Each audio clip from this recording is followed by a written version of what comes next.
نحمده ونصلي ونسلم على رسوله الكريم اما بعد قال الله عز وجل واقيموا الصلاة وآتوا الزكاة وقال في مقام آخر خذ من اموالهم صدقة تطهرهم وتزكيهم بها وصل عليهم ان صلاتك سكن لهم صدق اللہ العظیم۔ قابل احترام بزرگوں، دین اسلام کے اندر زکوٰۃ کی بڑی اہمیت ہے۔ قرآن حکیم میں تقریباً 42 مقامات پر نماز اور زکوٰۃ کو ایک ساتھ میں بیان کیا ہے۔ جہاں پر نماز کا ذکر ہوا وہیں پر زکوٰۃ کو بھی بیان کیا گیا ہے۔ یہ ایک ایسی عبادت ہے جو پہلی امتوں کے اندر بھی فرض تھی۔ سیدنا حضرت اسماعیل علیہ السلام کے بارے میں قرآن حکیم کے اندر یوں آتا ہے کہ وَكَانَ يَأْمُرُ أَهْلَهُ بِالصَّلَاةِ وَالزَّكَاةِ کہ سیدنا حضرت اسماعیل علیہ السلام اپنے گھر والوں کو نماز اور زکوٰۃ کا حکم دیا کرتے تھے۔ اسی طرح عیسائی مذہب کے اندر بھی زکوٰۃ فرض تھی۔ حضرت عیسیٰ علیہ السلام نے اپنی قوم سے کہا قال انی عبد اللہ آتانی الکتاب وجعلنی نبیا وجعلنی مبارکا اینما کنت واوصانی بالصلاۃ والزکاۃ ما دمت حیا کہ میں اللہ رب العزت کا خاص بندہ ہوں۔ اس نے مجھے انجیل نامی کتاب دی اور اس نے مجھے نبی بنایا اور اس نے مجھے برکت والا نبی بنایا۔ میں جہاں کہیں پر بھی ہوں اس نے مجھے نماز اور زکوٰۃ ادا کرنے کا حکم دیا۔ معلوم ہوا کہ پہلی شریعتوں کے اندر بھی زکوٰۃ فرض تھی، البتہ ادا کرنے کی نوعیت الگ تھی۔ ان کے یہاں مال کا چوتھائی حصہ نکالنا ضروری تھا اور ہمارے یہاں مال کا 40واں حصہ نکالنا ضروری ہے۔ اسی طرح پہلی شریعتوں کے اندر زکوٰۃ کا مال کسی کے لیے بھی حلال نہیں تھا، لیکن اس امت کے اوپر اللہ رب العزت نے بڑا فضل کیا، بڑا احسان کیا کہ زکوٰۃ کا مال فقراء کے لیے، مساکین کے لیے، ضرورت مندوں کے لیے، حاجت مندوں کے لیے حلال کر دیا۔ پہلی امتوں کے اندر زکوٰۃ کا مال کسی کے لیے بھی حلال نہیں تھا، حتیٰ کہ غربا اور مساکین کے لیے بھی نہیں۔ ان کے یہاں زکوٰۃ نکالنے کا یہ طریقہ تھا کہ زکوٰۃ کا سارا مال کسی پہاڑ کے اوپر رکھ دیا جاتا، پھر آسمان سے آگ برستی اور پورا مال جلا کر بھسم کر دیتی۔ گویا کہ زکوٰۃ کا مال کسی کے کام نہیں آتا۔ اللہ رب العزت نے اس امت پر اپنا رحم کیا، اس امت کے اوپر اپنا فضل کیا کہ زکوٰۃ کی شکل میں جو مال حاصل ہوتا ہے وہ اس امت کے ضرورت مند اور حاجت مند لوگوں کے کام آتا ہے۔ ہمارے یہاں زکوٰۃ مالداروں سے وصول کی جاتی ہے اور فقراء اور مساکین کے اوپر خرچ کی جاتی ہے۔ اس کا بڑا فائدہ یہ ہوتا ہے کہ محتاج اور ضرورت مند لوگوں کی جو ہے بہت ساری مدد ہو جاتی ہے اور مالدار لوگوں کا مال پاک اور صاف ہو جاتا ہے۔ زکوٰۃ ادا کرنے کے بڑے فائدے ہیں۔ جو لوگ اپنے مالوں کی صحیح معنی میں زکوٰۃ ادا کرتے ہیں اور پوری ادا کرتے ہیں اور اچھے طریقے سے ادا کرتے ہیں، اللہ رب العزت زکوٰۃ ادا کرنے کی برکت سے باقی مال کی حفاظت فرماتے ہیں۔ حضور اکرم صلی اللہ علیہ وسلم فرماتے ہیں کہ حسنوا اموالکم بالزکاۃ کہ اپنے مالوں کو زکوٰۃ کے ذریعے سے محفوظ کر لو۔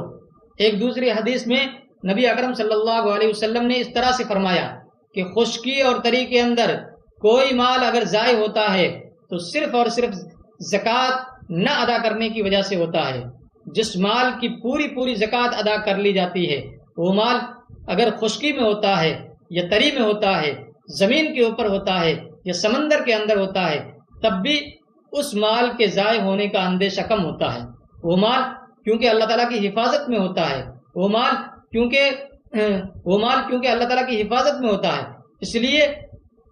اس مال کی حفاظت کی جاتی ہے۔ وہ مال آسمانی آفت سے بھی محفوظ ہوتا ہے، وہ مال چوری سے بھی محفوظ ہوتا ہے، وہ مال بے برکتی سے بھی محفوظ ہوتا ہے۔ مشاہدہ یہی ہے کہ جو لوگ عام طور سے اپنے مالوں کی زکوٰۃ ادا نہیں کرتے، غریبوں کو ان کا حق نہیں دیتے، بیواؤں کی خبر گیری نہیں کرتے، یتیموں پہ رحم نہیں کرتے، اپنے مالوں کی زکوٰۃ کو روک لیتے ہیں، تو ایسے لوگوں کا مال کسی طرح سے ضائع ہو جاتا ہے۔ گھر میں بیماری آئی لاکھوں روپے چلے گئے، تجارت میں نقصان ہوا لاکھوں روپے چلے گئے، نئی دکان کھولی اس کے اندر کامیابی نہیں ملی، ہزاروں روپے کا نقصان ہو گیا، وقت پر بارش نہ ہوئی، پوری کھیتی برباد ہو گئی۔ یہ سب زکوٰۃ نہ ادا کرنے کا نتیجہ ہوتا ہے۔ اس کے برعکس جو لوگ اپنے مالوں کی صحیح معنی میں زکوٰۃ ادا کرتے ہیں، اپنے مالوں کو زکوٰۃ کے ذریعے سے پاک اور صاف کر لیتے ہیں، اللہ پاک ان کی بھی حفاظت فرماتے ہیں اور ان کے مال کی بھی حفاظت فرماتے ہیں۔ اللہ پاک ان کی تجارت میں برکت عطا فرماتے ہیں، ان کے کاروبار میں برکت عطا فرماتے ہیں، ان کی کھیتیوں کے اندر برکت عطا فرماتے ہیں۔ نبی اکرم صلی اللہ علیہ وسلم فرماتے ہیں کہ زکوٰۃ ادا کرنے سے مال کے اندر کبھی کمی نہیں آتی، صدقہ اور خیرات کرنے سے مال کے اندر کبھی کمی نہیں آتی۔ عام طور سے لوگوں کا یہ خیال ہوتا ہے کہ زکوٰۃ ادا کرنے سے مال کے اندر کمی آ جائے گی، میرا بینک بیلنس کم ہو جائے گا، لیکن اللہ کے نبی اکرم صلی اللہ علیہ وسلم نے، حضور اکرم صلی اللہ علیہ وسلم نے اس بات کی قسم کھائی ہے کہ صدقہ دینے سے کسی آدمی کا مال کم نہیں ہوتا۔ اسی طرح سے آپ نے اس بات کے اوپر بھی قسم کھائی کہ جس بندے کے اوپر ظلم کیا جائے پھر اگر وہ صبر سے کام لے تو اللہ تعالیٰ اس کی ضرور مدد فرماتے ہیں۔ اسی طرح سے آپ نے اس بات کے اوپر بھی قسم کھائی کہ جو آدمی لوگوں کے سامنے ہاتھ پھیلاتا ہے اور اپنے لیے بھیک مانگتا ہے تو اللہ تعالیٰ اس کے اوپر مزید تنگ دستی کے دروازے کھول دیتے ہیں۔ تو یہاں پر دیکھیے کہ نبی اکرم صلی اللہ علیہ وسلم نے 3 چیزوں کے اوپر قسم کھائی، ان میں سے ایک چیز یہ بھی ہے کہ صدقہ کرنے سے اور خیرات کرنے سے مال کے اندر کبھی کمی نہیں آتی۔ حضور اکرم صلی اللہ علیہ وسلم اگر کوئی بات بغیر قسم کے بیان کرتے تو ہمارا ایمان یہ ہے، ہمارا عقیدہ یہ ہے کہ وہ بات کبھی بھی خلاف واقعہ نہیں ہو سکتی، کبھی بھی جھوٹ نہیں ہو سکتی، لیکن یہاں پر اللہ رب العزت کے نبی نے، حضور اکرم صلی اللہ علیہ وسلم نے اپنی بات کو مؤکد کرنے کے لیے قسم کھائی اور اس بات کی گارنٹی دی کہ صدقہ کرنے سے مال کے اندر کمی نہیں آتی۔ جو مال ہم اللہ تعالیٰ کی راہ کے اندر خرچ کرتے ہیں، اللہ پاک اس مال کا ہمیں نعم البدل عطا فرما دیتے ہیں اور ایسی جگہ سے عطا فرماتے ہیں جہاں سے ہم سوچ بھی نہیں سکتے۔ زکوٰۃ ادا کرنے کا ایک فائدہ یہ بھی ہوتا ہے کہ اللہ پاک مصیبتوں کو اور بلاؤں کو ٹال دیتے ہیں۔ حضور اکرم صلی اللہ علیہ وسلم فرماتے ہیں کہ صدقہ کرنے میں جلدی کرو، اس لیے کہ مصیبتیں اور بلائیں صدقے سے آگے نہیں بڑھ سکتی۔ اس لیے ہمیں یہ تو ایک دنیا کا فائدہ ہے کہ جو آدمی دنیا کے اندر اللہ رب العزت کی راہ کے اندر خرچ کرے گا اور صدقہ اور خیرات کا اہتمام کرے گا تو اللہ پاک دنیا میں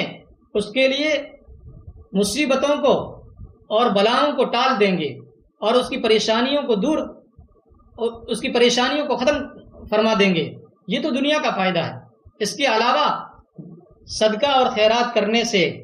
اور اللہ رب العزت کی راہ میں خرچ کرنے سے جو اخروی فائدے ہیں اور قیامت کے دن جو انعام ملنے والا ہے وہ تو اس سے بھی بڑھ کر ہے۔ نبی اکرم صلی اللہ علیہ وسلم نے ایک مرتبہ فرمایا کہ جو آدمی دنیا کے اندر صدقہ اور خیرات کا اہتمام کرتا ہے اور انفاق فی سبیل اللہ کا اہتمام کرتا ہے تو کل قیامت کے دن اللہ پاک اسے ایک خاص دروازے سے، جنت کے ایک خاص دروازے سے اس کو جنت کے اندر داخل فرمائیں گے۔ باب الصدقہ سے اللہ پاک اس کو جنت کے اندر داخلہ عطا فرمائیں گے۔ جس طرح سے قیامت کے دن روزے داروں کا یہ اکرام ہوگا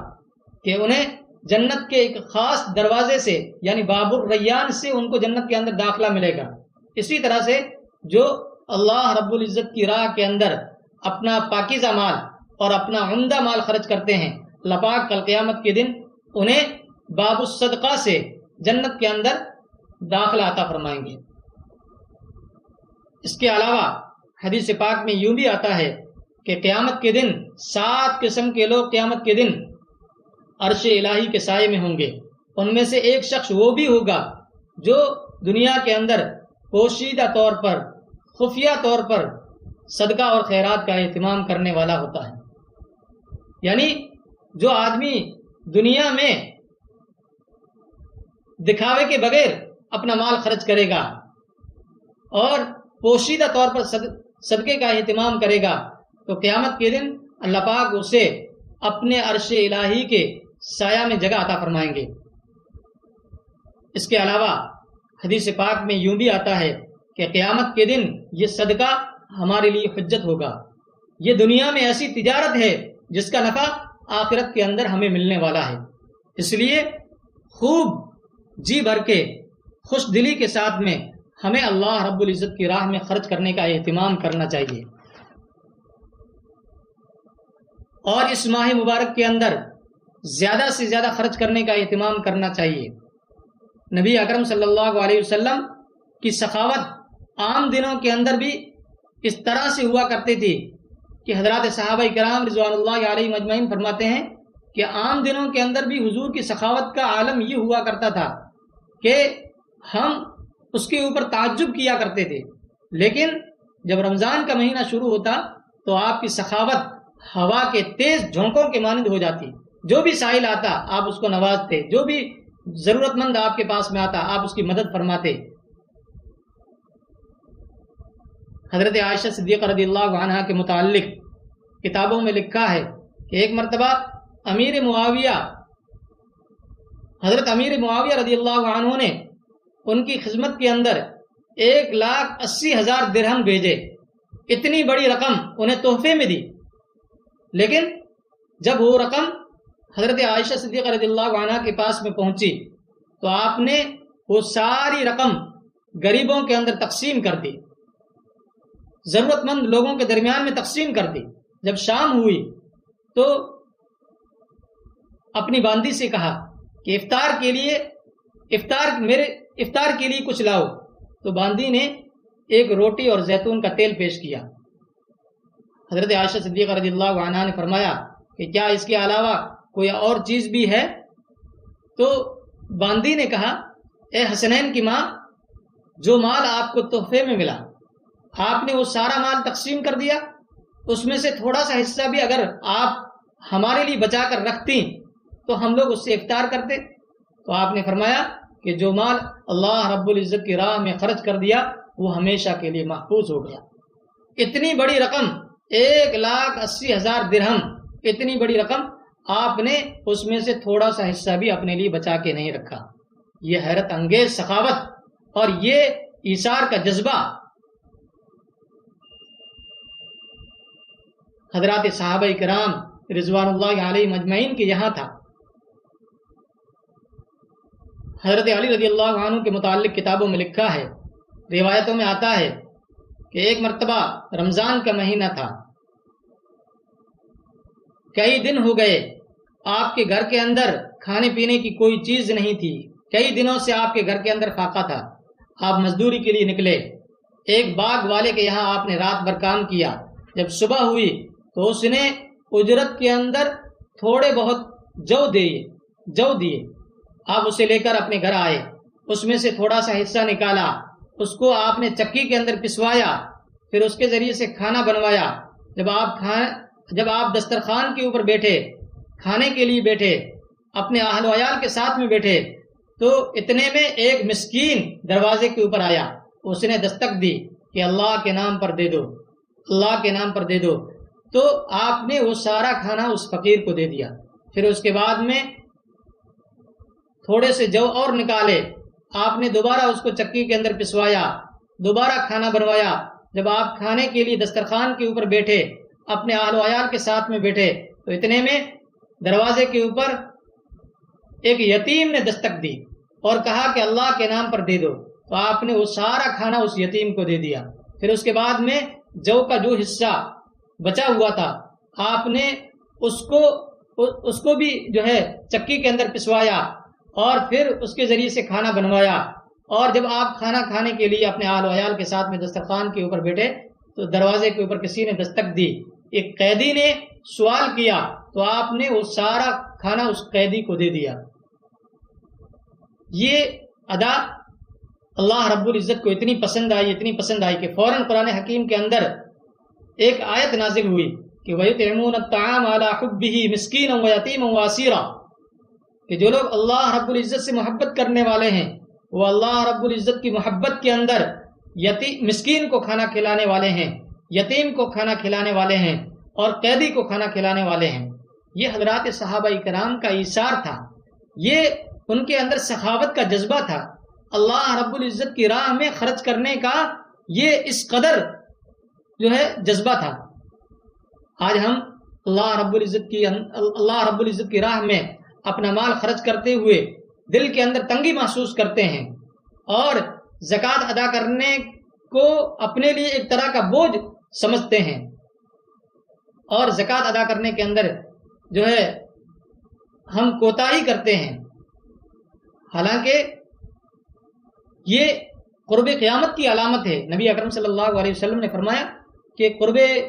قیامت کی جو آپ نے علامتیں بتلائی، جو آپ نے نشانیاں بتلائی، ان میں سے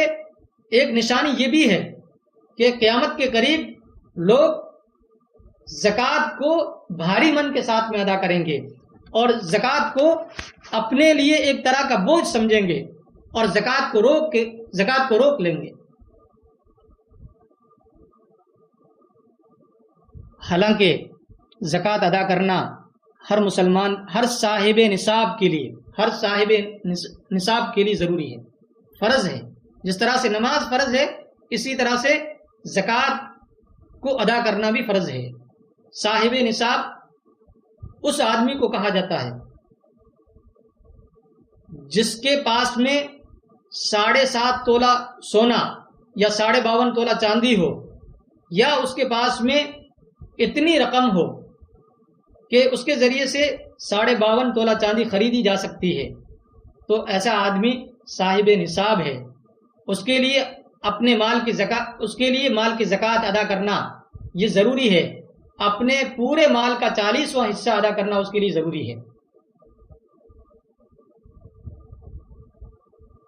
جو لوگ اپنے مالوں کی زکوٰۃ ادا نہیں کرتے، قرآن حکیم میں ایسے لوگوں کے لیے بڑی سخت وعید بیان کی گئی ہے۔ والذین یکنزون الذھب والفضة ولا ينفقونها في سبيل الله فبشرهم بعذاب علیم